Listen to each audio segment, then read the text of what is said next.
Welcome to MASD Arts.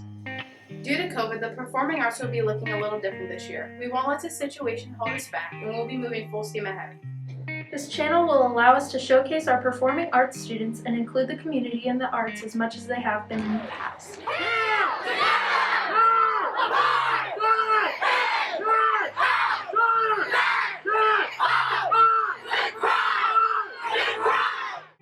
I know it sounds cheesy and simple, but really giving the kids the best opportunity and the best performance places and times is all that I'm in for. I just want to give them everything they can get in spite of everything going on.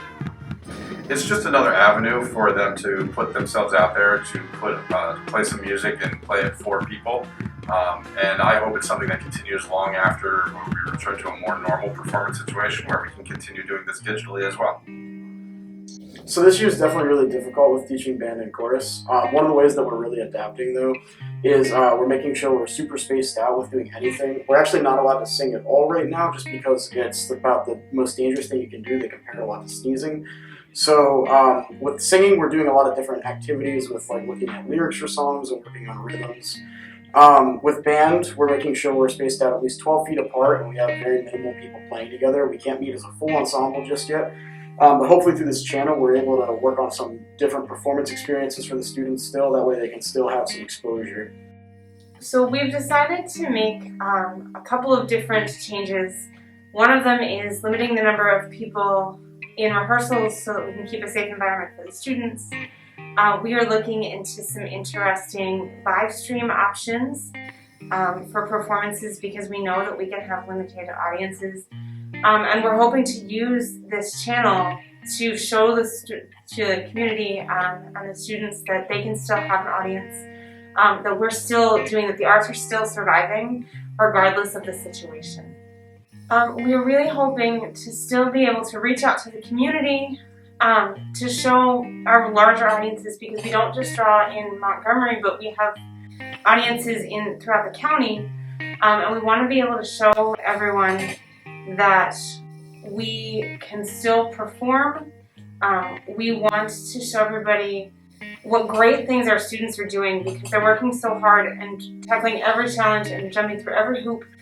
And we want to be able to show everybody that we can still thrive, to give people hope in a time when it feels like there isn't hope, and allow them still to see what's happening even if they aren't allowed to be physically present. One of the biggest reasons this year was the whole issue with us potentially being remote and wanting to be able to have a way that we could stay in touch not only with all of the students but also the community.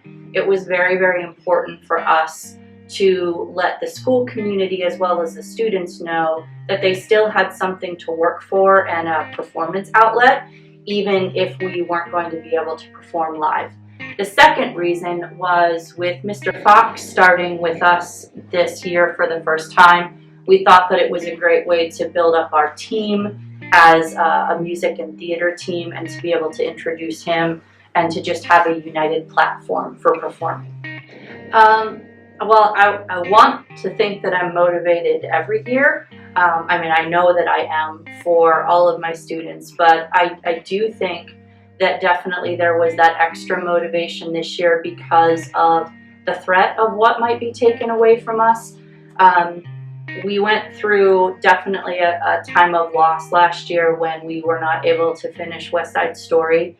And while I know the bigger picture, there were far more important things happening in the world at that time, but that still was a big loss for us. And we wanted to make sure this year that we had multiple plans of ways that performing could still happen because truly we didn't want to have to disappoint students again. 2, 1.